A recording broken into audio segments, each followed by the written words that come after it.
What's going on, everybody? Welcome to the first ever live edition of the Ginger Chronicles. It's your boy, Big Country. What's up, Mark? How we doing, brother? Man, I'm doing wonderful. How about you, man? Dude, I'm doing great. I'm finally glad we're here. We're live. We're on the HWWS Web TV network, who have been great partners in this. We're looking forward to having a great night. We're going to be discussing all things DC, where it comes to the new shows, the current shows, the Zack Snyder cut of Justice League coming out later on in March. And I'm going to change it up a little bit, and we're going to talk about Marvel, too. Who can deny the success of WandaVision? Up until then, they were all about the movies, and now they're entering the shows, and they got even more coming out. We also got some great guests coming on tonight as well. And let's go ahead and bring those guys on up. First up, we have Mr. Josh Bauer, and he is from Back Talk with Bauer. Josh, how we doing, brother? Good, man. Thank you so much for having me on. How are you guys doing? Doing great. Good.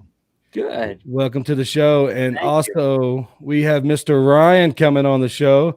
He is from Nerd Culture. I watched a couple episodes. Is also a great show. Mr. Ryan, how you doing, buddy? I'm doing well, good sir. Thank you very much for having me on. I'm more than happy to style and profile for the Man of Steel himself tonight. So I'm just happy to be here and talk my appreciation for that indie film known as Man of Steel and Henry Cavill. There we go. Are you looking forward to the movie coming out, the Zack Snyder cut version of the movie?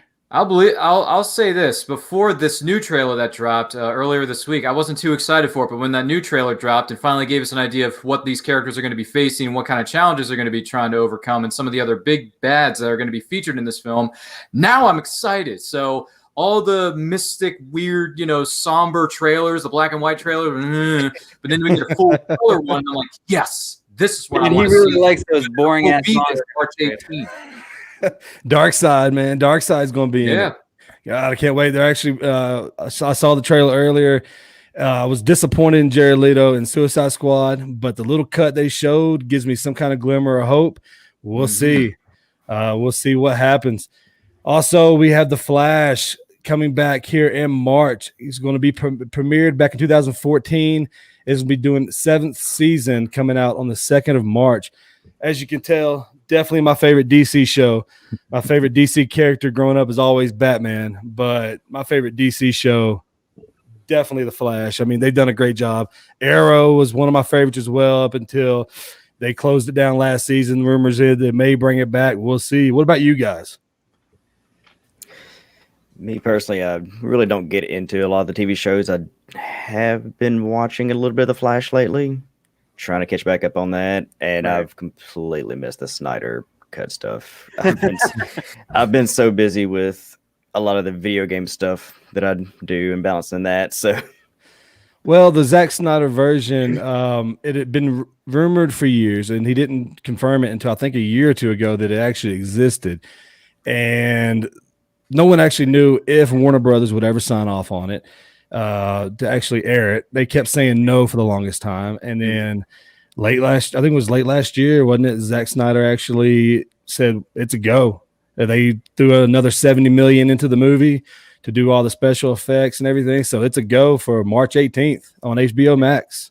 Yeah, it feels like it was around fall or so when they finally said, yeah, we're going to do it. And then they're like, we're only going to give them this much. And they're like, okay. Yeah. And then like the internet exploded and they're like, I think we're going to give them a bit more, and I hated the original Justice League movie. I couldn't get into it. It's not good. I'm not a fan of it. I think they really dropped the ball with everything that went on and everything. But I heard about the Snyder cut thing so much through all the airways, through the back doors and all that crap. And I'm like, okay, if it actually exists, let's make it happen. So now that they're making it happen, it's like, all right, I'm down. Let's give it a try. But you got a lot to live up to. It's supposed to be the most amazing movie of all time compared to some people, supposedly to some people.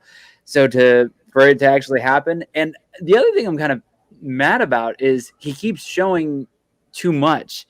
I think he's dropped a little bit too much. So it's like, what's actually going to surprise us when the movie or when whatever we're going to call it actually happens? I mean, we've seen Dark Side. He just showed Granny Goodness, which is like a big deal. Oh, yeah. We've seen Black Suit Spider-Man, Black Suit Superman. He's like, and now we saw the Joker. The Joker's actually going to be in it. He's just giving away everything. So, like, is there going to be any surprises, or are we just going to go, okay, yeah, I saw all that, it was cool, and move on? I don't know. It'll be very interesting. Yeah, unfortunately, a lot of movies these days, the best stuff is in the trailer. You get in there to actually see the movie, and you're like, whoa, I'm really paying money to see the best shit that I already saw in the trailer. Right. I mean, come on. That's why I kind of hate watching trailers now. It's like it feels like it's a waste to spend the money to go enjoy the movie because you've seen what you wanted to see just watching the trailer 1,000 fucking times. See, I always like trailers because I like to see if I can put the story together and with what you see in the trailer. And especially now that I watch New Rockstars, which is a YouTube channel that does like trailer breakdowns for all things comics and things of that nature. I always like to see if they get it right, I get it right, and kind of like try to put the story together. So when you go in, it's like, ooh, that's how that played in, or that's how they played in. And some of the stuff they show you fake things that aren't even in the movie because they're getting better at that a little bit. They're showing you stuff that's not even in the movie, which is kind of cool and catches your attention. But then you go into it and it's like, kind of throws you off, and you're like, oh, wasn't expecting that. Yeah, true. Hopefully, I mean, I think Snyder might have a few more tricks up his sleeve. So I'm looking forward to it. I'm glad it's on HBO Max. I already got a subscription to that through my Hulu, so it's not like I'm going to go to the theaters and can't come out of it saying, "Oh God, I wasted $20 again in the movie theater." so I mean, like it's hold your pee for 4 hours, right? Oh, geez, yeah. I'm loving this HBO Max stuff. I'm loving it. Yeah. There's so much other stuff coming on HBO Max later on this year that I'm jazzed for. I mean, Godzilla versus Kong, that's a battle royale we've been waiting how many decades now? Many.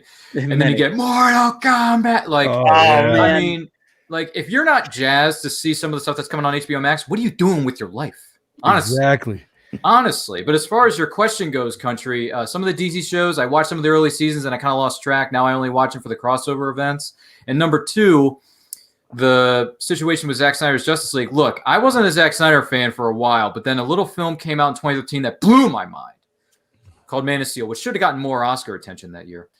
And once that film came out, I was like, okay, I'm on the Zack Snyder train now because I want to see where he's going to take these stories and these characters. And BVS came out. The theatrical cut was fine, but the Ultimate Edition made up for some of the problems. Still doesn't make up for the fact that Jesse Eisenberg has some of the worst casting decisions in the history of movie making.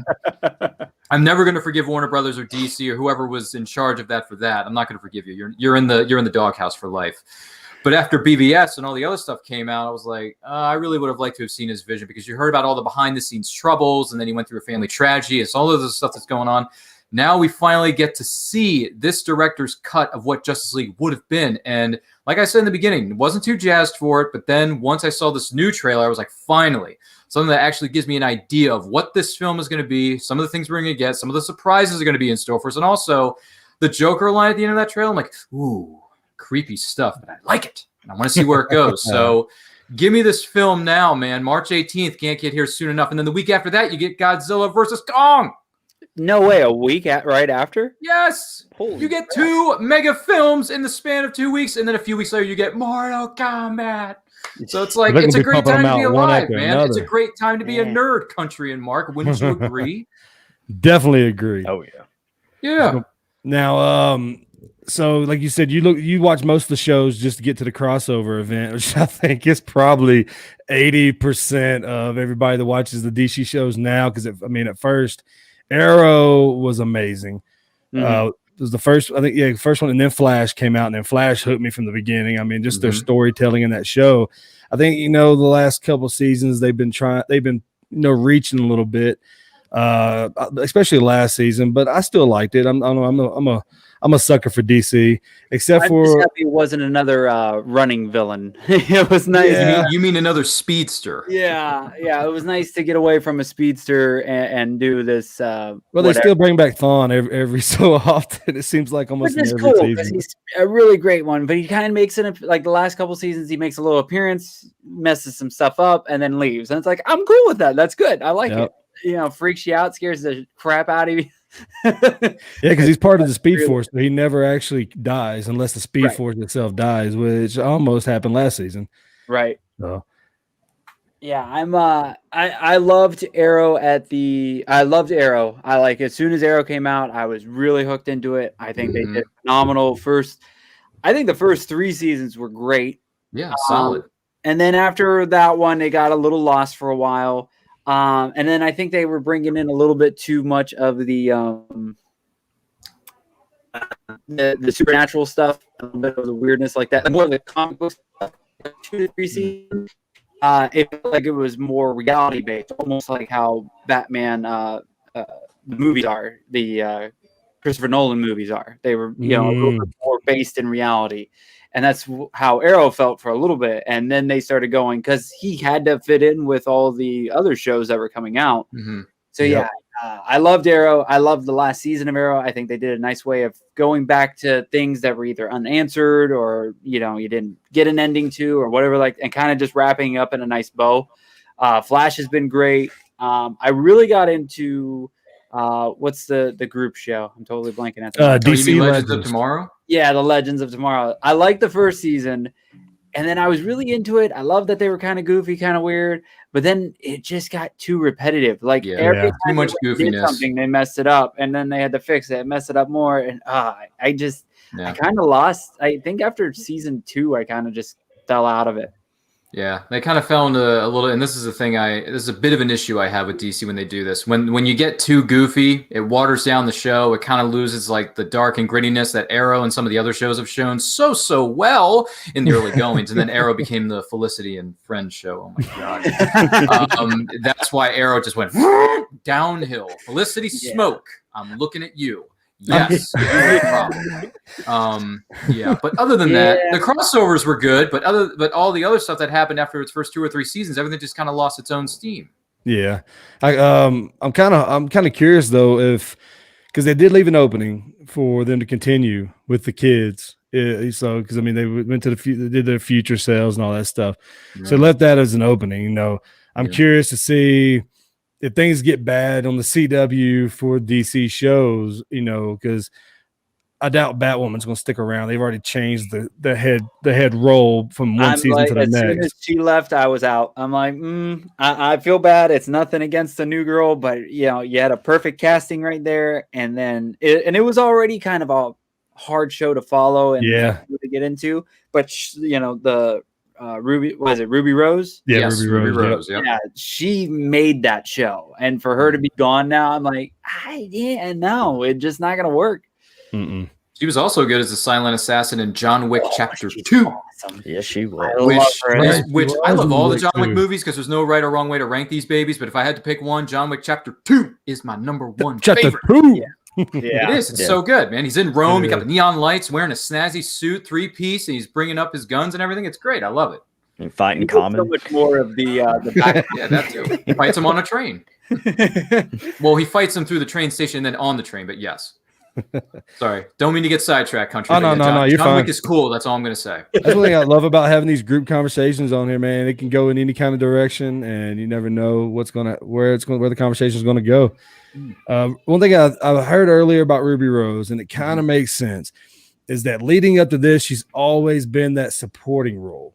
She's always been that supporting cast. This was her chance to be the main person, and I don't know what really happened, whether they lost faith in her, she quit, or I haven't really delved into it that well. But someone made a point earlier that she's not fit for the main role yet. But when you're changing your lead role from the first season to the second, that's red flags all around. And that looks like a cancellation. The good thing is on CW, they don't really cancel anything. If it was on one of the main networks like CBS, NBC, ABC, or Fox, it would have been hacked after the first season. Mm-hmm. So we'll see. What's up, Willow? What's up, Michael? That's my brother. What's up, Sage? How y'all doing? Appreciate the comments. Sage says that Legends is her favorite. It's a fun one to pop in and out of, and I love little things that they put in here and there. And they're always that's like the show that they can go crazy with. Like there's no holds bar. They can have any kind of fun they want to. Don't have to worry about anything.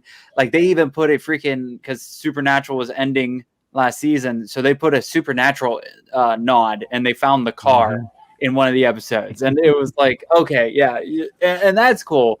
It's just going week by week with it. It just drives me nuts because I'm like, you guys can't be that bad. Supernatural, that's one of my favorite shows, man. I have not seen the last season yet. I got so sidetracked with other stuff I was watching, the other stuff I was doing online. I have not sat down to watch it yet. But I remember when they canceled when they ended it before and then came back. So I mean, with Supernatural, it's never the final season until it's for sure the final season. Yeah, there was, as soon as it, like, the last episode aired, they were already talking about how they could bring it back for a mini series or a movie or something like that. I'm like, the way they ended it, it was a nice ending, and I think it was perfect. I know some people don't agree. My wife and I were very happy with it, and kind of looked at it as like, yeah, that's probably the best ending you could do. Because I mean, her and I have been talking for a year about how you could end it, what it should do, and they basically ended it how we talked about.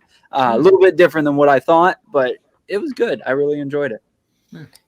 Yeah, it's kind of a good thing that it ended too, though. I mean, like, those are 15 years, bro. 15 fracking years, which is half my pathetic life. When you got God fighting his sister, I mean, like, where do they think of this stuff? There's so many places they could visit to hell versus heaven. You know, it's like, well, there was times where, like, certain seasons weren't great, and then another season would come in, and you're like, "Oh, I'm back into it." And then you would get a little bit farther, and you go like, and then they would do something. Like most shows, it ebb and flows. It has its peaks and it has its valleys. I didn't tune in for the last several seasons of Supernatural because I pretty much checked out the door after like season 7 or whatever. I'm like, look, the creator himself, he said this in interviews. Eric Kripke had a 5-year plan for this show. And then once he left, and the CW said, "Well, this thing's making so much moolah and so much ratings, we're gonna keep it going until we can't do it anymore." I was like, "Dude, why? Don't mess with the creators' plans." I will say they're even smart, especially in this last season. Because it was almost like Arrow. They would revisit old stuff from previous seasons. Sure. And I can't remember if it was the last season or not, but last or second to last season, they actually the Leviathan show back up in one part, and they actually like talk shit about it because I think that's one of the episodes or the seasons that a lot of people don't like, and they're like just like kind of shit on them real quick, and then they walk away from it. So they kind of point out it's like, yeah, that was a dumb season. We shouldn't have done that. See, I like how this conversation is going. We're not sticking strictly to DC. We're gonna jump around. It's the Warner Brothers, though. It's CW. We're giving them so much properties because it's on the CW. And, CW, baby, CW. Pop has popped in. GW Pomacher from Hanging with Web Show, and he likes the Scooby-Doo Natural episode. Crossover. That was fantastic. It's a crossover. If you haven't watched Supernatural in a while, watch the Scooby-Doo episode. It is awesome. I absolutely love it. That's one I highly suggest. And then the one where they basically become their real selves. They go through something and they become their own show. So they're like, I remember that episode. Yeah, that's a really funny episode. Was that episode season 21 or 22? Oh, 15 seasons, by the way. Are you talking about the episode where they actually meet themselves like Jared and Jensen? Or they go through some kind of weird thing vortex, and they become Jensen, and they become the IMAX themselves. So they're on the TV. Oh, okay, I think I remember seeing that episode. And Genevieve Padalecki shows up, and I'm like, oh, okay. Yeah, because I guess they weren't their real selves weren't getting along. I guess like how everybody was portraying it out in the tabloids or whatever, talking about how in real life they don't like each other, so they kind of made fun of it on the show. It was hilarious. Yeah, the very meta episode. Okay. Yep. Got it. That was good. I remember seeing that. That was funny. And Sage says season 6,000 or 6 million. 15 years and like 350, 400 episodes. You kind of get lost. Yeah. That's my favorite season. It was very well done. Just go through YouTube. Yeah. Just go through YouTube and look up recaps. There's people who actually do full recaps of every season. Like, I gotta say, out of everybody that does recaps, Supernatural's recaps are phenomenal. Like the road so far. Yeah, they always have the perfect music. It is so perfectly set and toned. It's like, and I've always been a big fan of it because of WWE and wrestling. I always love to build up videos and how how you got to this match for WrestleMania or whatever. Yeah. And Supernatural's the road this far has always been like that, and it kind of reminded me of that. And it's always so nice because they just pull out a character from 5 seasons ago, and you're like, so they show you it and go, oh well, that character's going to pop in somehow, and I wouldn't have remembered that if it wasn't for that recap. So nice. Yeah, that's always nice. It's good stuff. Exactly. Mark, what are you up to over there, buddy? Listening to my nephews yell. I'm like, what's with the yelling kids, screaming kids in the background? Those are just the kids he has chained up. Are they watching season 6,452 of Supernatural? Is that what's going on? Yeah, pretty much. They're begging for the torture to end. Gee, Willikers. Well, Sage has a question for us. She says, if you had to pick a character from the DC CW world to pop up on a Scooby-Doo episode or vice versa, who would be best? Oh, man. Josh, we're going to go with you first. I kind of want Oliver Green Arrow because he's going to be pissed off about everything, and he's going to be like taking it so dark and not be able to be like, she's just going to be so mad through the whole thing. And I just love it. It would, I just want to see irritation from it. Hell yeah. So yeah, I would say Oliver. Green Arrow. Nice. What about you, Ryan? I mean, I haven't watched Scooby-Doo in a hot minute. But if I had to pick somebody, I'd probably go. I mean, he probably fit in after a few minutes, but I'd still like to see his reaction to it. I go with John Constantine. Ooh, nice. I go with Matt Ryan's Constantine. He's a smooth cat. He's a cool actor. He looks so ridiculously good looking in that trench coat, that white shirt, and the red tie. I mean, I like to see him get his own movie one day, but that's probably not going to happen. But I wouldn't mind seeing him come back as a miniseries. He's definitely Daphne in that episode, like right off the bat. Yeah, I like to see Constantine, see how he fit in with the dogs, or something. Sorry, I didn't mean for that to go to the different areas, or wherever someone's brain was going. But whatever, that's what came up in my mind. That'd be funny to see him actually on an episode of Scooby-Doo. He would actually, like I said, like you said, he would fit in really good with the Scooby-Doo show. If you're trying to exercise every show. Everything is real and the monsters are real, and Scooby and Shaggy would just shit themselves. That's true. That's true. Mark, what about you, buddy? Considering that Constantine is one of the few series I've actually watched the majority of, I'm gonna have to go with that as well. Oh, really? I think Flash, Barry Allen would be fun too, because I see him like watching Scooby-Doo as a kid, so he would be like how Dean was, just like super into it, super excited to meet all the characters and everything. That'd be funny as hell. That's a good point. Scooby goes up against Bebo. Oh, I understood that reference. Boy, those were some of the weirdest episodes of Legends of Tomorrow for me, but whatever, to each their own. The giant Bebo. Yeah. My pick, I'm gonna stay with the Flash show, but I'm gonna go with Cisco. Oh, Vibe. Okay. Vibe. I think Cisco would be great on a Scooby-Doo show, or vice versa. Have a live action Scooby. He somehow vibes them into the show. I think that would be pretty cool. I mean, and bring Shaggy along, because Shaggy always has special treats and stuff, and I think they would have one hell of a show. I think it would be hilarious. I'm surprised they haven't done a Legends crossover with Scooby-Doo. Like that's like tailor made for him. Yeah, that would be perfect. Maybe it's in the works. Who knows? That'd be pretty neat. CW executives, are you listening? We're giving you great ideas here. Time to pump those ratings up, guys. Come on. Yeah, those rookie numbers are terrible. You got to pump those numbers up. Yeah. I got a question, because it feels like a decade since we had all the CW DC comic shows. So I don't know who's all still around. So we got the Flash will be coming back. We got Flash. We got DC. We got Legends. Supergirl, I think. Which one? Supergirl's coming back, isn't it? Supergirl's coming back. Arrow's done for the moment. Like I said, Superman and Lois is about to drop. That's coming out. Yes. Yeah, that looks really cool. I'm down for that one. Yeah.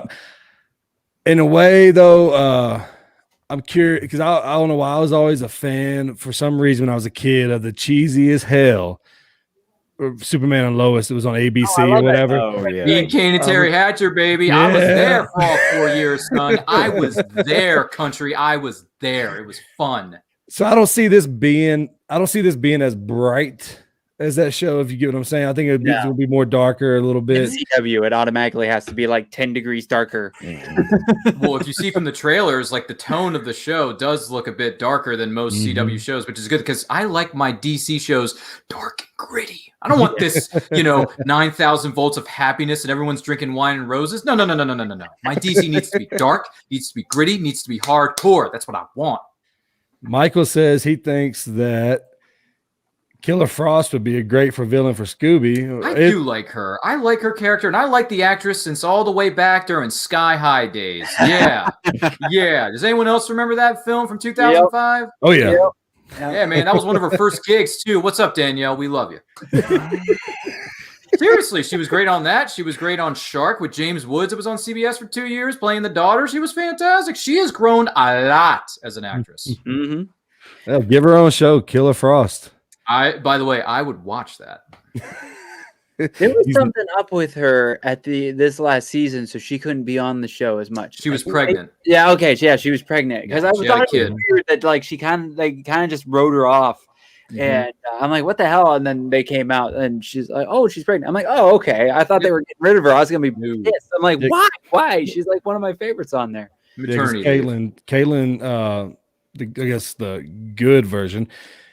Not Killer Frost, just Dr. Caitlin. She took a back seat in storyline and let Killer Frost run wild on it, which they were able to write her off so well, as Killer Frost. She didn't have to appear all the time. So they were able to do pretty good with that this year. Well, and Sage brought up the possible Arrow's daughter show, which was going to be I think it was called Arrow and the Black Canaries, and unfortunately that idea got axed. It's not going to be moving to series, so that's not happening anymore. I am so mad because number one, you wasted a final to set up the show that never happened. Number one, and it honestly looked really cool. I really got into the new Green Arrow. I thought she was great. I loved the darkness in her and how it was playing out, and I thought it was cool with the future stuff and everything.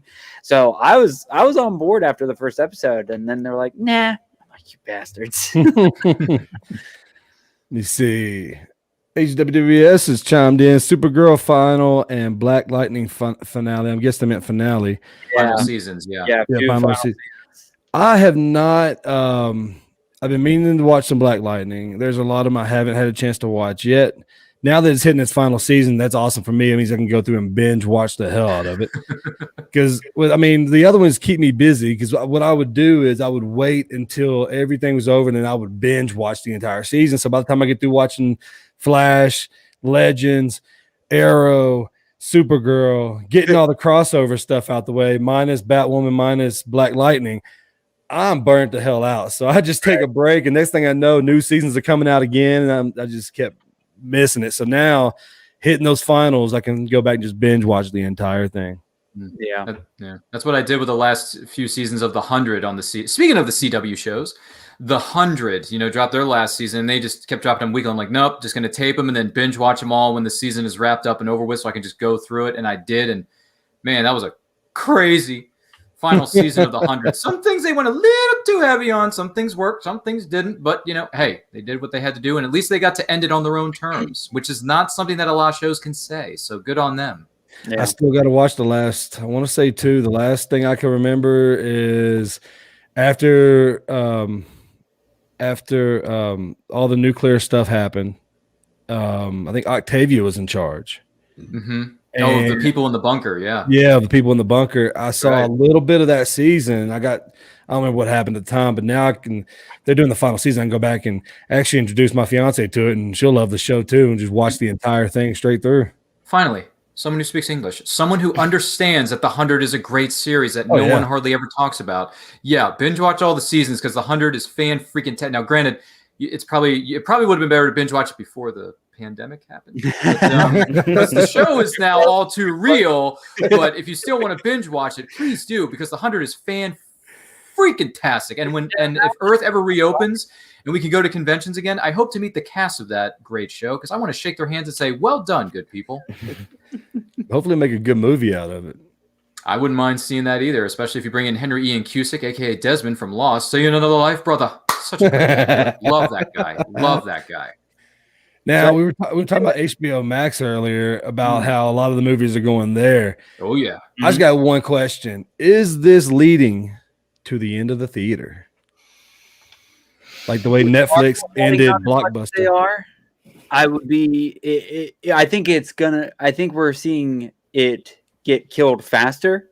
I think with all this going on and COVID going on, I think it's sped it up probably like a good 5 to 10 years. So I can agree with that. yeah, I think they will come back. Hopefully, I don't even know how they're lasting this long, but Marvel and a lot of filmmakers, other than Warner Brothers and HBO Max people, they still view that the theater is the way to go. So as long as they're making stuff for the movie theaters, they're still going to be around. They may not be as many, or maybe we will get like all the like crappy cheapy ones will be go away, and then maybe it'll be more of the experience ones where they've got like the stuff that moves and spits at you, which by the way, I don't need a movie spitting at me. I don't need that experience. You mean the 4D theaters? Yeah. That's what they are. 4D. That's how COVID gets passed around, and I don't need that in my movie. Yeah, the only person who would remotely enjoy that is a Swedish chef.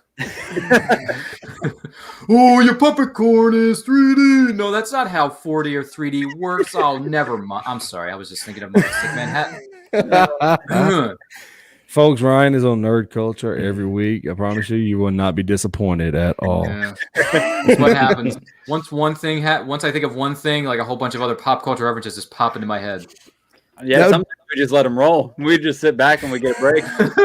That'd be some hilarious shit after all the COVID stuff. Everybody talking about 6 feet apart, wear your mask. You go into a theater, they just start spitting on you. I don't know.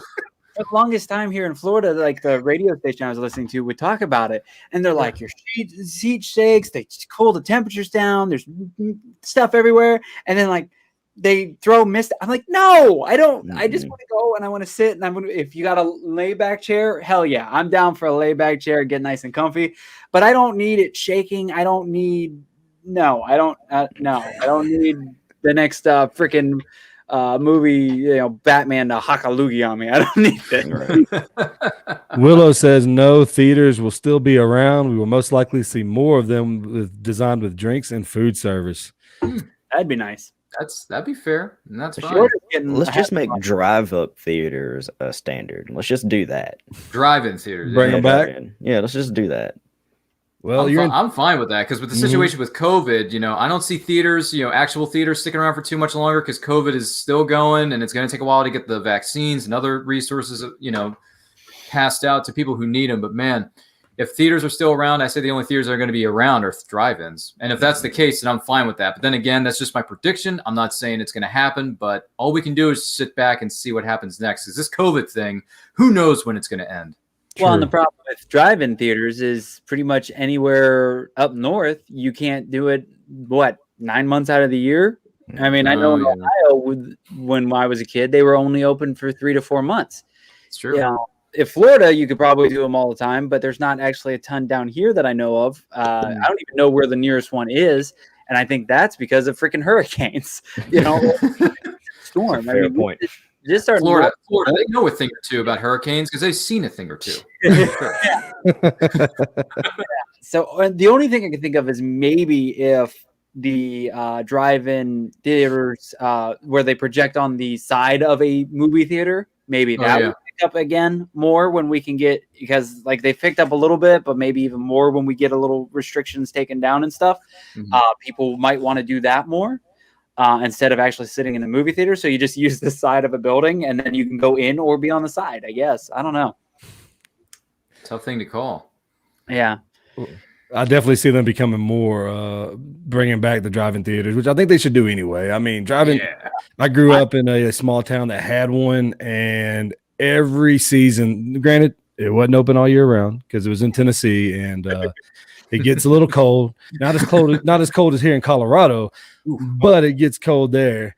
And I just remember when season came around for the drive-in to open up, we would pile in everybody's vehicles, preferably the trucks, head on out there and just have one massive ass party while we're watching a movie. It was amazing. Sounds like fun. I don't know who's popping up as HWWS Web TV. It might be Willow, but I'm not sure. It's always fun with that one. She pulling double duty. He could be. So it says they said VHS would kill theaters, DVDs would kill them, and then. So yeah, that's definitely a good point. I mean, nothing has killed the theaters, and I mean, I won't go anytime soon, but I still love going to the theaters. I think it's ridiculously expensive, but I still love going to them, and it's so nice to get that big screen and the surround sound and everything. So, I mean, I think it's still killing it slowly, but maybe it'll last longer than what we think. Yeah, I think with the reason why I kind of think that theaters are on their way out is, well, Netflix started it with their own movies. Amazon's doing the same. HBO Max, clearly. I mean, thank you, HBO Max. I don't have to spend $20 to find out the Snyder Cut's going to be a shit or if it's going to be awesome. No regrets whatsoever. And then they got, like you said, Mortal Kombat's coming out. Yes, Mortal Kombat in April, baby. It's coming. I hope they did well on Mortal Kombat. I love Mortal Kombat. And it's been a good while since we've had a good martial arts movie. I was thinking about that the other day. I can't think of like the last one, like a good big time martial arts movie. So to get Mortal Kombat now, and then hopefully later this year, we'll get Shang-Chi, I think is supposed to come out this year. For the MCU. Yeah. Yeah, but I'm dying for some good martial art movies. Yeah, they just dropped the posters for Mortal Kombat, like character posters, either today or yesterday. And I looked at it, I saw one or two of them, like, okay, this is cool, but where's the trailer? like give me the freaking trailer so I can hear that iconic song from 1995 brought to you by our good friends at Techno Syndrome. No hashtag, not a sponsor. Just give me that song in the movie or even in the trailer. Even if it's not in the movie, if it's in the trailer, I'm going to be good to go. That's all I want to hear is Techno Syndrome's Mortal Kombat. That's all I need. Just saying, Hollywood, do me a favor. Play it on a radio somewhere, like just to like they toss it in there and like they're at a scene or something, and it's just like in the background on a radio or maybe it's somebody's ringtone on their phone. Yeah. I'm like, just give me that and I'll be happy. Yeah. Hopefully it'll happen. April, I believe it's April 16th is when the film's coming out. See there, April 16th. I was right. Yeah. And they look good. I mean, they've got a nice split between looking like the video games, but looking realistic as well. You know, and I think that's where they kind of went wrong with the first two movies was the technology wasn't that great back then either. No, and they still did a great job back then, even with, I mean, shittier technology. First one's great. First one's fantastic. But yeah, for a movie in '95, the effects, I don't care if they're dated or not. I still get a kick out of them. No puns intended, Johnny Cage. It's just it's cool stuff, man. It's cool. I love the original movie. I got him on Blu-ray. I got no shame. Dude, I recently earlier this year finally spent the money and got me a great PC to do all this on. And I decided now's the time. I'm going to move away from PlayStation before the PS5 comes out and just switch over to PC. I'm tired of every 7 years upgrading my console because they want to come out with an even shittier console that's going to have all kinds of problems, and forget that. So I bought the Mortal Kombat game. Man, it's taking some time getting used to that on PC. I'm not going to lie. I'm sitting here I'm just like, I feel like a child, like a little 2-year-old, like one button type. I'm sitting here trying to learn how to type and kick, and I'm just like, oh my god, I'm just sitting here like just trying to learn this. That is the most challenging game I've ran across. Man, I felt like an old man the other day. I've got Call of Duty, whatever the hell it is. I think it's Modern Warfare 2. Oh yeah, and pop it's HWWS tonight. What's up, pop? But I went and played the Warzone version. Oh my god, I felt like an old man. I was so pissed. I would get on the thing and die in like 5 seconds. Where's and the reload button? I'm like, what is this? Why is this? I'm like, I just found I was yelling at the television. I'm like, why is this a thing? I'm like, oh my god, I'm my grandfather. And I cut the game off and walked away. I still stick to this the team deathmatch. I hop on the normal multiplayer online one, and I stay away from Warzone. Oh my god, I was so mad. I mean, I can't speak to the Call of Duty situation that you're in, but the Mortal Kombat, I guess it's not, using it on a PC is not as easy as just hitting back beat for No. the get over here. Not at all. When you played it on your SNES or Sega Genesis. Oh yeah. Not at all. I miss those days of order reminding people like me. I remember the commercial like it was yesterday. Sega.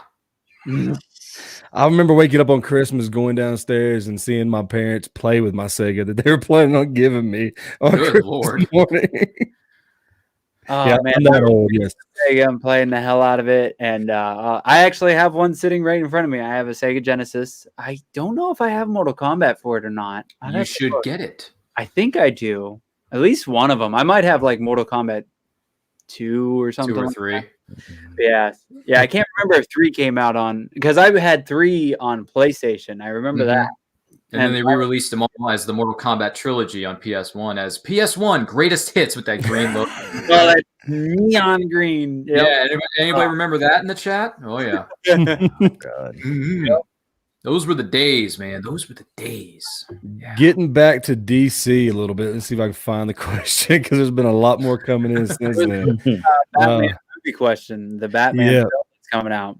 Yes, it was Michael was asking what we thought about Robert Pattinson becoming the new Batman. As long as he's not glittering, I mean, I'm all for it. If he, who knows? Ben Affleck surprised me. I thought Ben Affleck was going to shit the bed like he did it as Daredevil, and to me, hey, he did a decent job. I mean, Michael Keaton's is going to always be my favorite Batman. So I guess he's your number one guy. Oh yeah, but I mean that just shows how old I am. I remember going to the theaters and seeing it when I was like a little kid. So dude, I wish I could have gone to the theaters to see that bad boy in a theater. Oh man, that would have been one of the best experiences of my life. Never did I ever think anybody was ever going to pull off a better Joker than Jack Nicholson. And damn, Heath Ledger came along and just ruined it for everybody else. He knocked everyone out of their proverbial seats, and for good measure. Oh my God! How do you fix perfection? You can't. You lock yourself in a hotel room for about 3 or 4 months, drive yourself insane. Apparently, I mean that's what he did to get ready. And wow, I mean, heck of a performance. Yes, hell of a performance. Now about Robert Pattinson. Our Pats. Our Pat's like our Pat's gonna be a bat. His fans like to call him on the interwebs. Dude, I'm 100% for it. Other than Twilight, he actually is a really good actor. He gets really into the role. He does a phenomenal job. I mean, Twilight was Twilight, and even though we all shit on it, it made more money than we can. Yeah. I mean, it had a target audience, and it went after that audience hardcore. I was dragged to see it a couple times. And then some. Yeah, so I am totally down for this film. I am a huge Batman fan. My car is a freaking Batmobile, literally. I have a Kia Soul that has Batman vinyl that I all did on the sides of it and all around it. There's Batman inside. But yeah, it's when they dropped that first trailer and he goes to that guy and one of the gang members and he hits him and then just keeps going and going and going, and it sounded like the hits from the video game.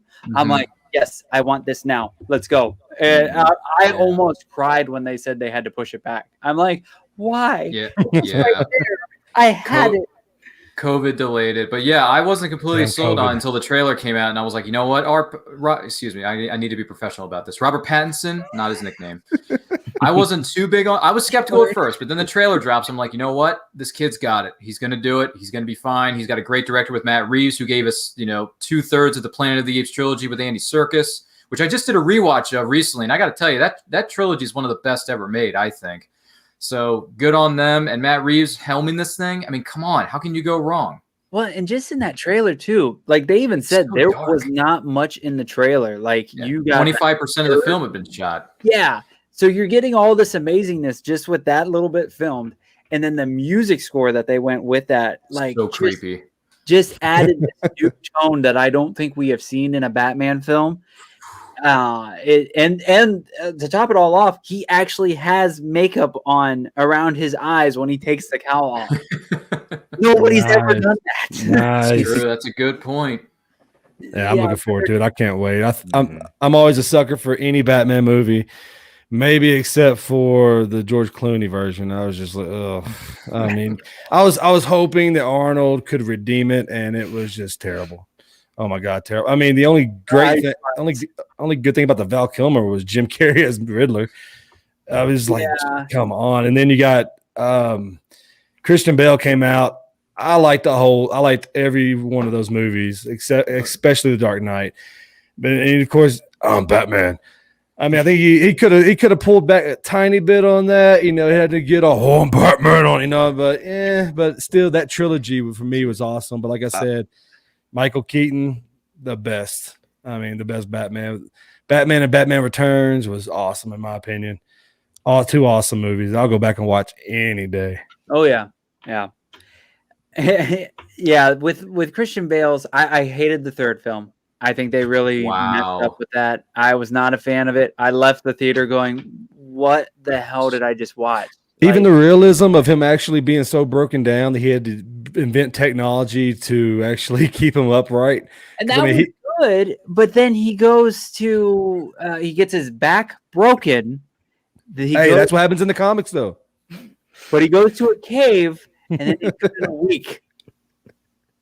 He's climbing out of it, within a week. Walking around like nothing happened, and then he just pops right back into the thing. Like if you see all I watch breakdowns and all that stuff, and you just get like I wasn't happy with before seeing it, and then you watch all the breakdowns and all the like plot holes and goofiness, and I just didn't like Bane. I couldn't get into him, and I think and there was I don't think anything could have lived up to it unless Heath Ledger was still around, because you had such an awesome movie, such an awesome villain story, all the shit that went down in Dark Knight. I mean, you were just so high up. I even said they're not going to be able to top this, and they didn't. Yeah, it was The Dark Knight almost. I think it should have won. I was so pissed that it didn't win. They gave it to Slumdog instead. Mm-hmm. I think it was the only superhero movie that I can remember being in the running for a Golden Globe for movie of the year. Yeah. They always only put dramas. Slumdog won, even though I don't think it should have won. Dark Knight clearly kicked its ass in the theater. But I mean, that's how great that movie was. And I mean, Heath Ledger knocking it out. The original plan, I believe, though, was to kill Joker in that movie. He was supposed to drop like Jack Nicholson did in Batman, the old one, and die. You know, after Heath Ledger died, they changed that ending to. But I mean, even if he would have lived, the character would have still died. So it wouldn't have been a third one with him in it. But like you said, it died, and then they still. I mean, there's always ways to work around it. True. Because in that DC universe, they also have Flashpoint. They can always change whatever they want. All they got to do is cross with the Flash and have them just go back in time and make a change, and boom. Which is what's been doing a lot on CW, which I think is the only reason why they've been able to keep it going as long as they have. Time travel, guys. The Speed Force, it'll fix everything or just make it worse. And then you'll have the guy in the background who's always telling him, "Run, Barry, run." It's the same 3 words in every season. Just run, Barry, run. You can do it that way. Yes, Barry. Run, Barry. I may be in the minority, but I enjoyed all 3 in the trilogy. I know some people didn't like the third one, and I can understand their gripes with it, but every single time I rewatched that trilogy from beginning to end, all 3 of them, by the way, I still love the heck out of that trilogy. The Dark Knight trilogy, to me, is one of the best ever made. I might have liked the third movie a little bit more if they didn't do what they did to Bane's voice. Bane's voice is not scary. It's not... what? I don't know. I mean, when they were fighting each other in the, what is it called, the sewers, and he breaks his back, which is a big tribute to the comics, and thank you, DC and Warner Brothers, for doing that, because I was wondering, are they going to break his back? And then you see it, and you're like, like, the whole theater just quiet. You could hear a pin drop during that scene. It was so good. Ripped off his cowl and everything. I mean, oh man, he tore that guy to shreds in that scene. I'm like, I've never seen Batman beaten up that badly, at least in live action. In animated, you may have seen it here or there. I can't speak to all of it, but in Dark Knight Rises, they did it. I'm like, dang, that's dark, but I like it. Definitely didn't see it in the Adam West version back in the day. No, Adam West to me is a parody. That is not Batman. Pow! Not Batman. It is a parody. That is the Batman. Ultimate what if show. Maybe. I don't know. It's just a parody to me. Sorry. To me, that's not my Batman particularly, and to me, that's not Batman canon. But whatever. Hey, I know it has its fair share of fans. I'm not going to argue that. But for Batman 66, hashtag not my Batman. but that's just me. Oh man, I'm actually interested to see, going back to the Snyder cut a little bit. There's a lot of people thinking that this Justice League Snyder cut is going to be you're gonna somehow is going to tie into the Flash movie that's coming out.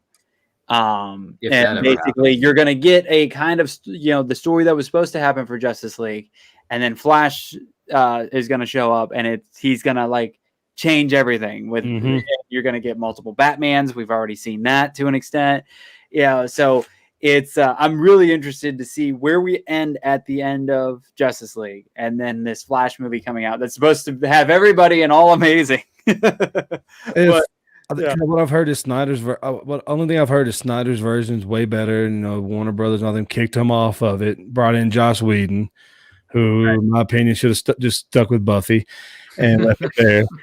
And I think I have a really good feeling about this version. And after this, hopefully they'll let Snyder just continue it. And I've seen some stuff where they're saying this is a one and done. Like he gets to do this, but I can't imagine this. Like, let's say this blows up. It's not going to be a one and it blows up. You can't say no. There's no freaking way. So you either have to have Snyder cut as an Elseworlds thing, which is going to be how I think the Batman with Robert Pattinson is going to be. Like, you're not going to have all these movies connecting like Marvel. Right. And that's what DC needs to do, is to keep everything standalone, have some Elseworld versions, or call it whatever the hell you want, but they don't touch. So you can have Snyder's cut over here. You can have the Batman over here. We can bring back Wonder Woman in her own style. They can all be separate, and they don't have to touch. They don't have to play with each other. It's okay.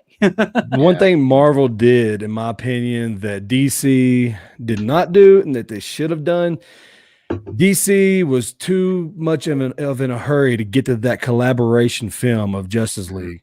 They were trying to hurry up and get to it. Okay, Marvel got the jump on you big time. Right.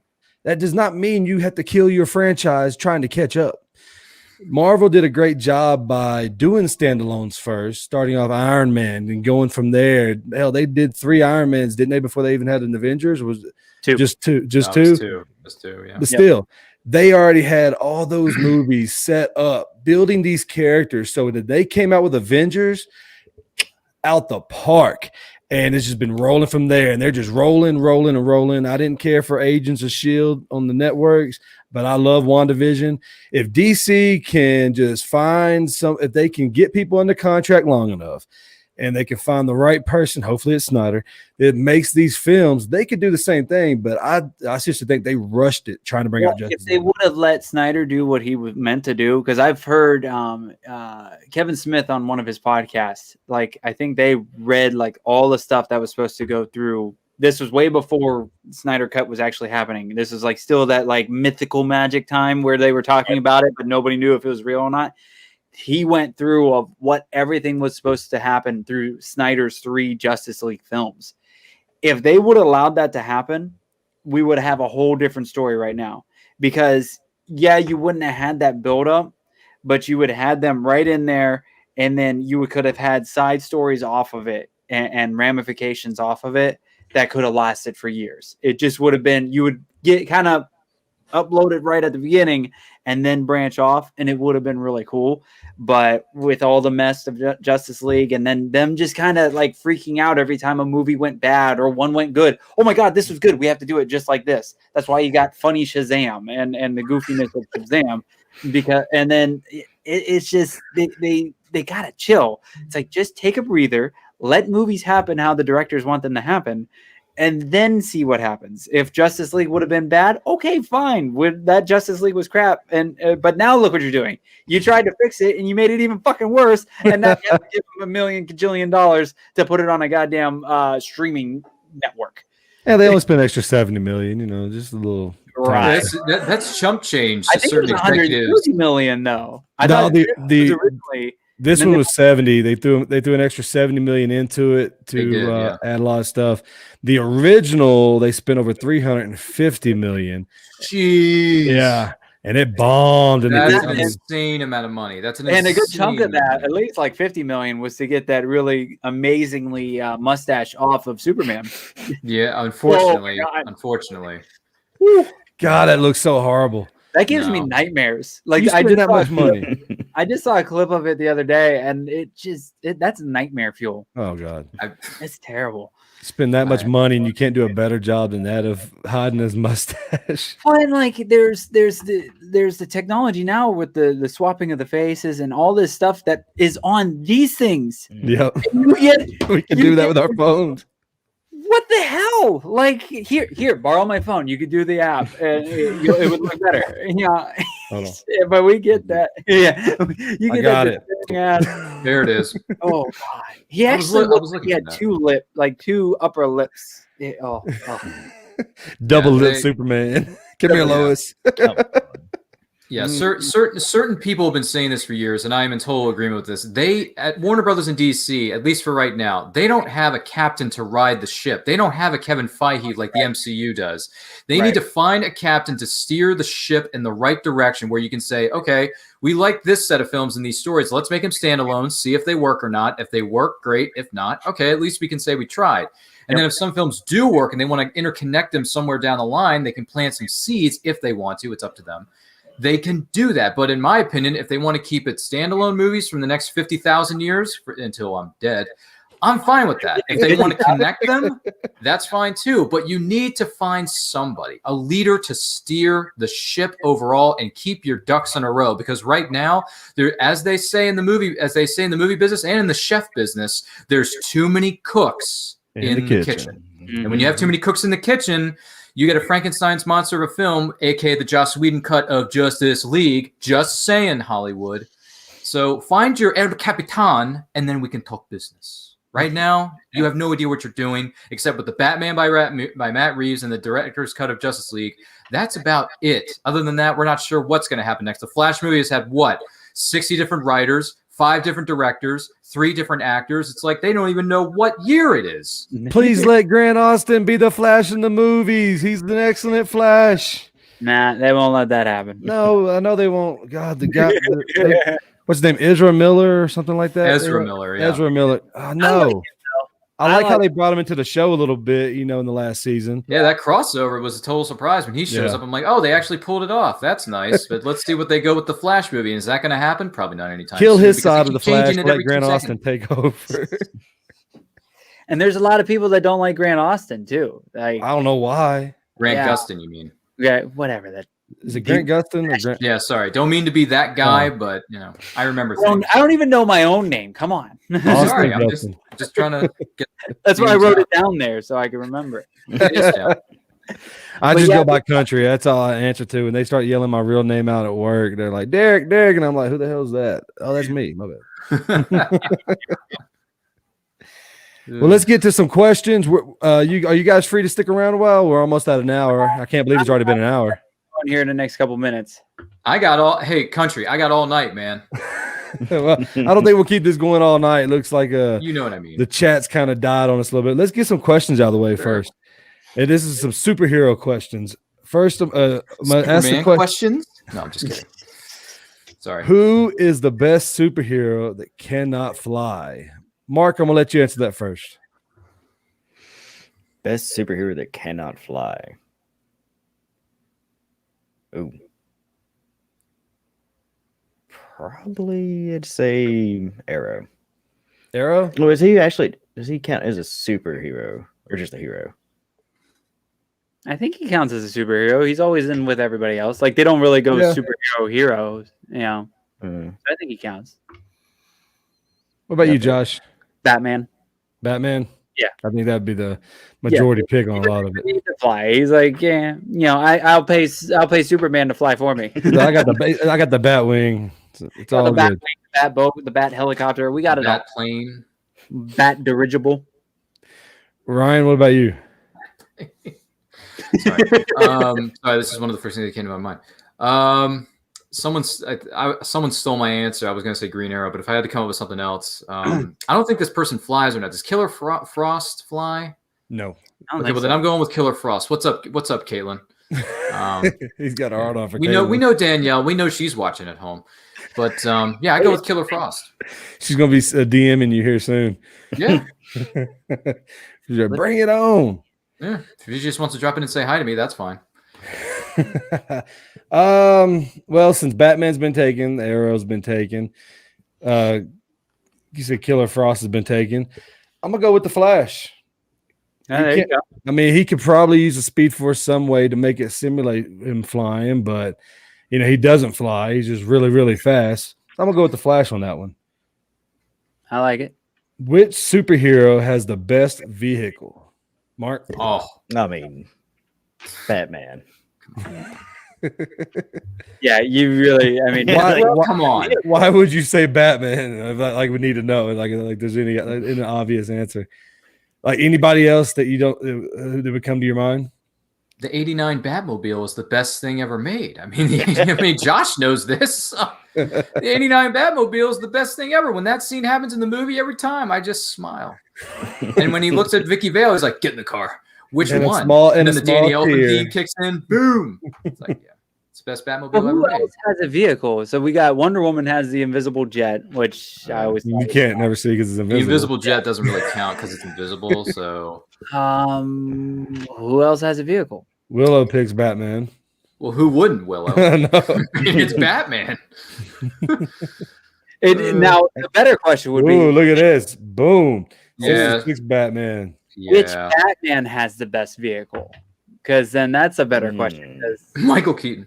I can't wait to see the Batman Batmobile in action. Robert Pattinson's Batmobile. Yeah. I like the Tumbler. So sick. Oh, you like the Tumbler? I love the Tumbler, man. You can run through anything with the Tumbler. I love the freaking Tumbler. It is jumping off rooftops. Does it come in black? Oh, here, hold on.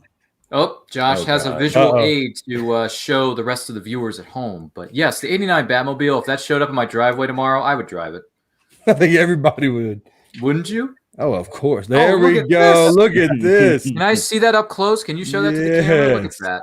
Yeah, this is the Lego Batmobile. It was fucking insane to build. What do we do? What do we do in this industry? Golf clap. Golf clap. So yeah, that's my baby. That was my Christmas gift from my mother-in-law last year. So great gift. That's one awesome mother-in-law right there. Shout out to Josh's mother-in-law. Hell yeah. And then sitting in a box over there still, because I haven't built it yet, is the '89 Batwing. So that'll be coming soon. That box, I think it has less pieces than this. But the box is still like this big by like that deep. So yeah, but I wish they would come out with more, and I don't know if they would or not, but I mean they came out with Batwing, so I'm hoping they do like every movie Batmobile, because I would buy every single one. Like even the George Clooney one? Oh yeah, that's the only good thing about the movie is and that one was still like colorful and neon and everything. It was colorful. Nostalgia to it too. Like sadly, I remember seeing Batman Forever and Batman and Robin in the theaters more than, because I was 89, so I wasn't technically born yet when it came out, or I was 2. Yeah, you and I were the same age, remember? But I don't really remember. I don't think I saw that one until it was out in VHS or whatever. Yeah, baby, VHS. Yeah, the other two I remember a lot more in theaters. But yeah, I mean, every Batman's had really cool vehicles, and I want a Lego of every one. So let's make it happen. Mother-in-law, you hear that? Hearing this, Lego executives? Josh's mother-in-law, you hear that? Every Christmas from now on, another Batmobile. That's why I have the Batwing, because that was this year's. She's like, "What was this year?" And I ask, and she makes it happen. Nice. That's awesome. That's great, man.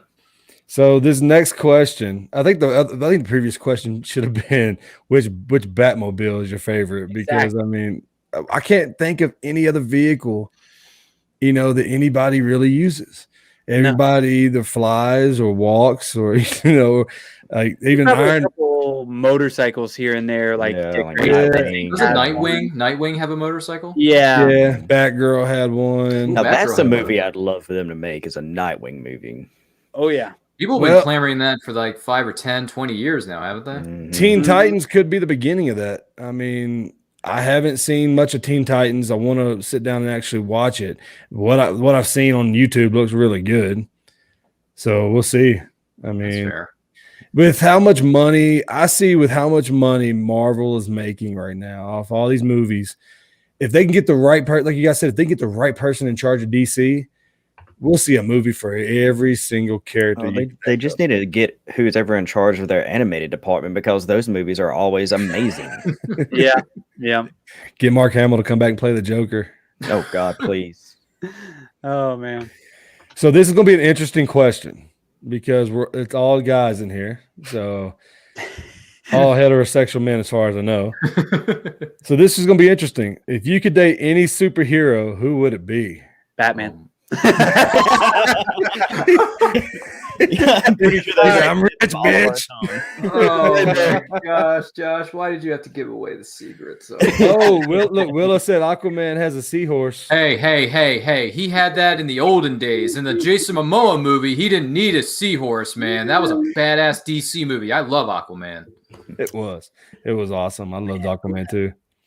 All right, so what was the question again? Because does it have to be a hero? Yes, if you could date any superhero, any of them. She's a hero now. I already know a couple. I already know my top answer. So it could be any superhero from any. It doesn't have to be strictly DC. Doesn't have to be DC. Oh, so we can go outside the box here. Okay.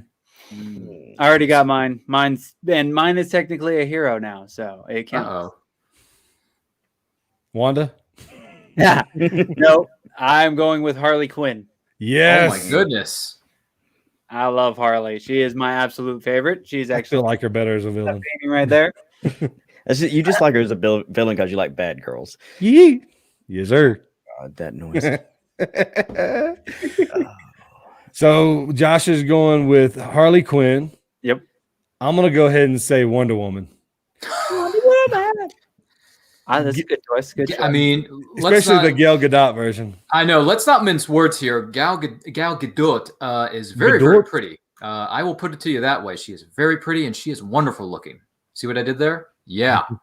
But go ahead. I feel a butt coming on. So other than hers. No, I wasn't gonna say anything aside from that. No. Gal Gadot would be a wonderful Wonder Woman to date. Who wouldn't? Who's yours? Just because I tend to lean more towards like the gothy persona. It has to be Adult Raven. Has to be Adult Raven. Oh yeah. And I want to stress that Adult Raven. She's a fun one to. I always love doing paintings and covers of her because she's got the dark look, she's got the hood and the cape. And some people have done some really cool ones and just done some very cool styles with her. And she'd probably be my second pick for dating. Willow picks Beast from X-Men. Which version though, Willow? We talking Kelsey Grammer live action or the animated series from 1992? Either one. You got a lot of blue fuzz in your bed. Or the young one from First Class. Or Nicholas Hoult from First Class in the reboot trilogy, which he did a good job in. Yeah. I can't wait for that. I can't wait for Marvel to start making more X-Men movies. It's going to be the crossovers. Oh my God. The crossovers are going to be awesome. Those will be when we're 60, probably. Yeah, those X-Men movies, they need to pace themselves for a while because I don't want to see any X-Men for a while, okay? Let's let the original series simmer for a couple of years before you dive into the X-Men universe. Well, and I don't see Kevin Feige having the old stuff a part of now stuff. Right. I just don't he's probably looking at going, that was a damn mess over there. No, they're going to reboot it for sure. They're going to reboot it with all new actors. And I'm fine with that. If you're going to start with MCU, start fresh. It's best to start over. It would be cool if you got a little bit of multiverse stuff, though, because it would be cool to get. The only one I want is Michael Fassbender to come on. Yeah.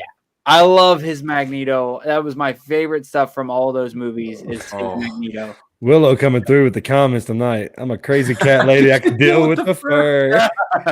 Yes. Oh, goodness. Be sure to buy a Dyson and a Roomba. I see what you just did there, Mark. To answer the billion-dollar question for you here, Country, if I had to date a superhero, dating a goddess from the DC universe like Wonder Woman or Supergirl, that would be I don't know if I can handle that. So if I couldn't date Supergirl, because I think Supergirl is a fantastic character, maybe not the TV version that's going on right now, Melissa Benoist, I'm sorry, but you're not my Supergirl. I would go with Laura Vandervoort from Smallville. That's my Supergirl. For now and forever for life. I loved her in the V reboot. Oh, dude. Man, I wish they would have kept that going. God, I was so pissed they got rid of that after 2 seasons. Lord. CW, there's another show to pick up. V, come on. Don't let the networks ruin another franchise. That's true. Yeah, Laura Vandervoort, you're fantastic. I met her twice. She's a wonderful person to meet at conventions. If conventions ever open again, go ahead and meet her because she's fantabulous.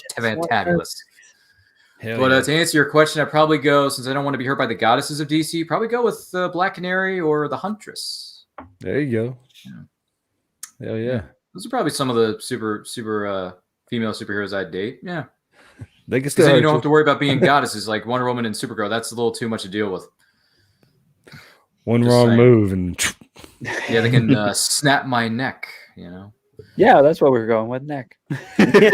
Sorry, I didn't want to go the R-rated route, Josh, but I always love messing with it. It's late. Well, sort of. It depends on what coast you're on. I don't think any kids are watching. I always got to mess with Ryan when we're on a show together.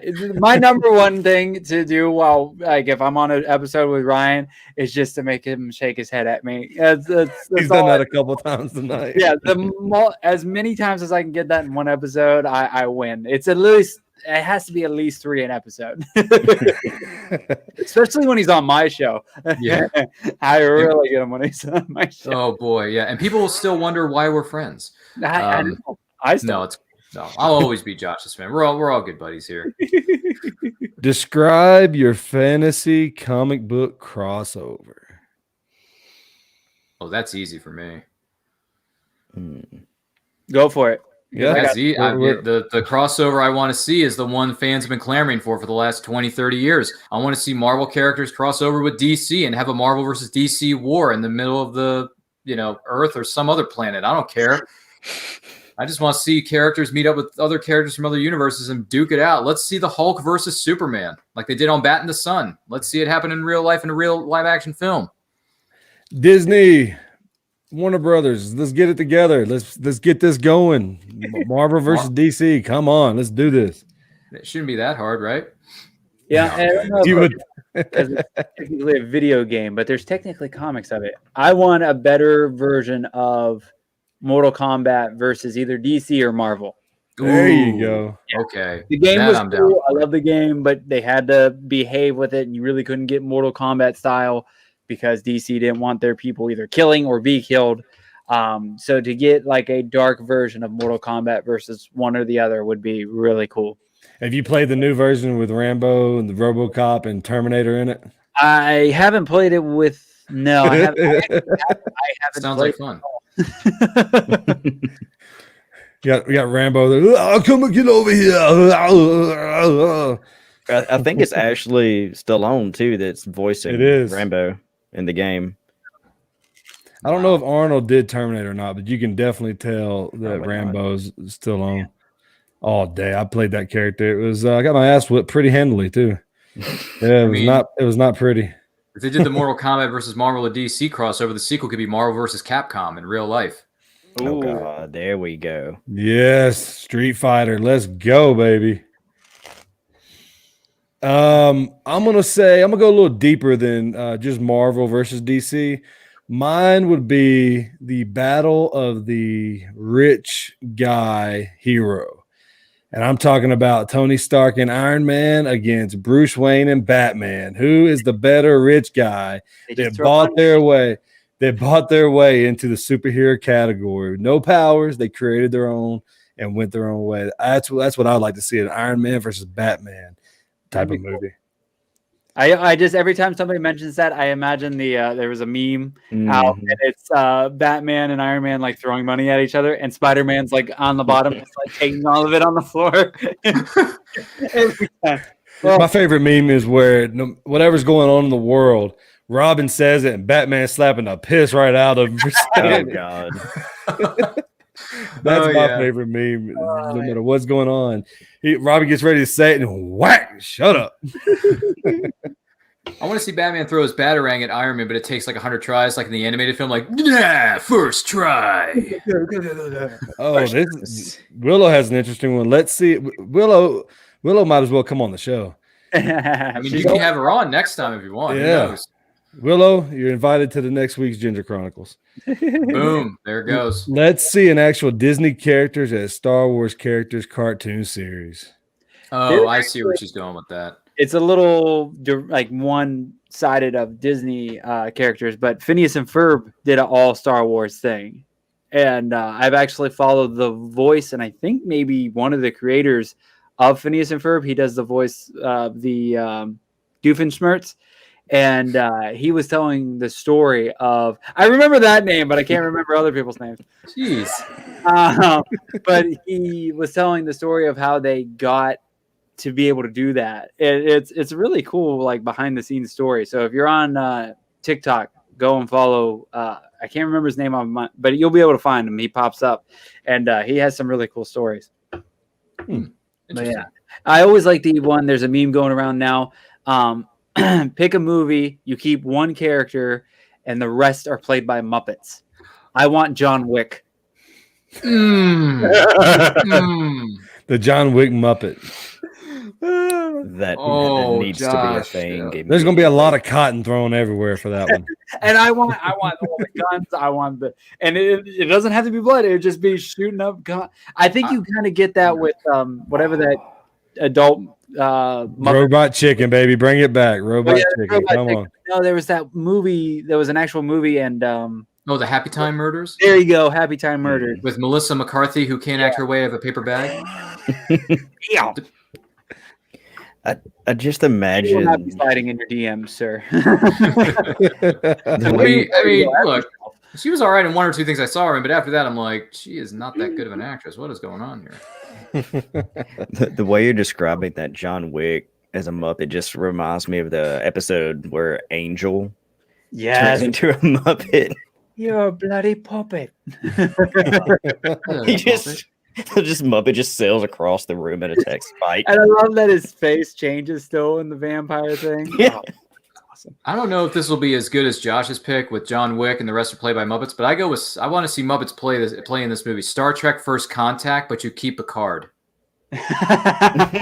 Keep Patrick Stewart, and then everyone around him are nothing but Muppets. He could pull it off. He would still make it a good movie. Oh, God. Oh, definitely. I just rewatched that movie today, Star Trek First Contact. I love that movie. That dude could work with cardboard cutouts and still be awesome. That's probably true. Oh, no. Starship Troopers. I still need to see that. Trainer is the human everyone else is. Oh, the drill sergeant? Oh. Yes. Is that the Michael Ironside character? Yeah, I believe so, yeah. The jester from Top Gun? Okay. Oh, that would be great. I've never seen Starship Troopers. I've heard such good things about it over the years. I haven't seen it yet. It's so fun and terrible to watch. Yeah. It's just exactly those two definitions. Well, guys, I'm going to do one more question, and then after that, we're going to call it a night for the first episode here. The only reason why, because I really like this question. What would your name be if you were your favorite superhero's sidekick? Batman Jr. I can't help it. I'm sorry. It's just there.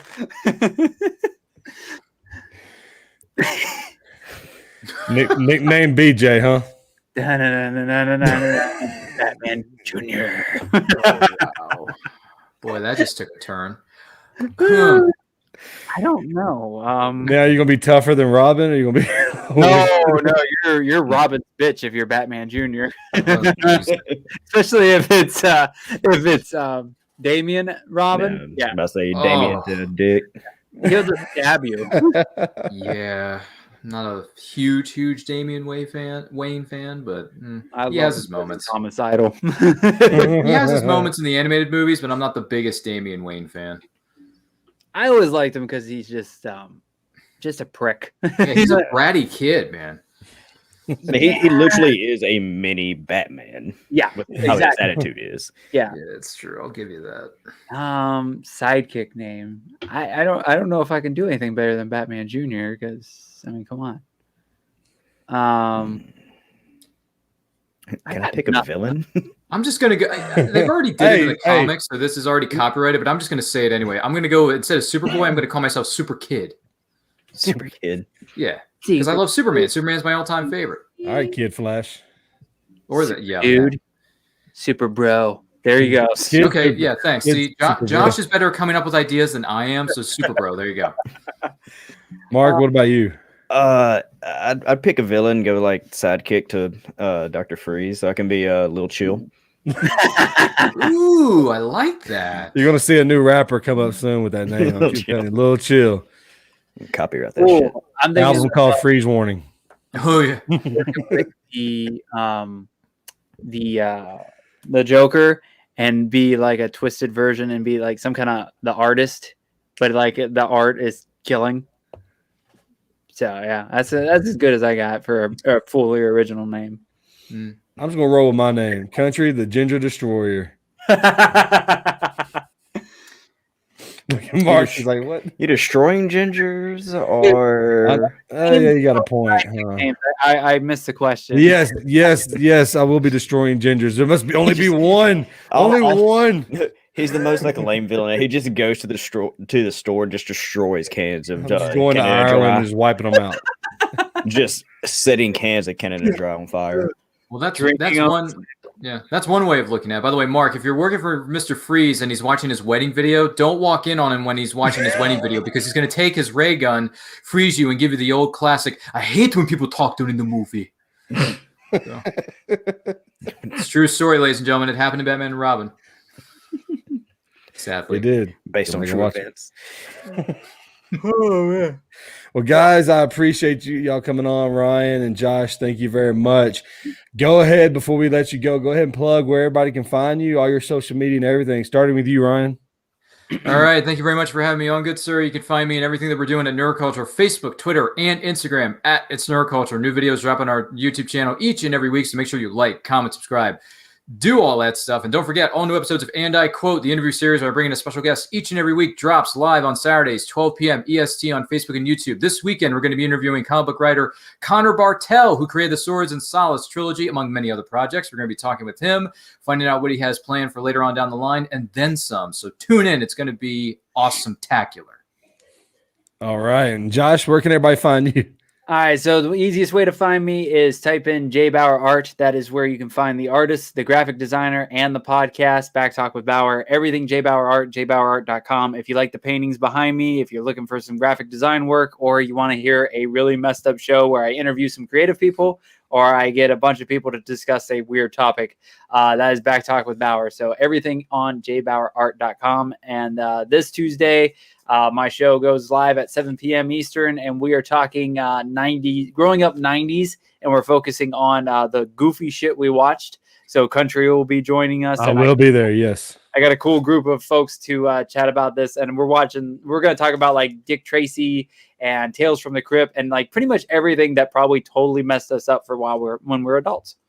Yeah, because we were talking about Dick Tracy before we came on the air earlier. So, yeah, we're going to definitely bring that up on your show and tune in to Back Talk with Bauer because that conversation we had earlier was very interesting. And I know it's going to be crazy. I can't wait. Oh, yeah. Well, guys, I appreciate you two joining us today for the Ginger Chronicles, our inaugural first ever live edition. And I think it was phenomenal. And I appreciate you guys so much. Thank you very much. Of course. Thanks for having us, man. This was a lot of fun. Hope to come back again soon. Definitely. Oh, yeah. You're always invited right here on the Ginger Chronicles, guys. All right, Mark. That was one hell of a first live episode. What do you think? Oh, yeah, that was fun. I highly enjoyed that.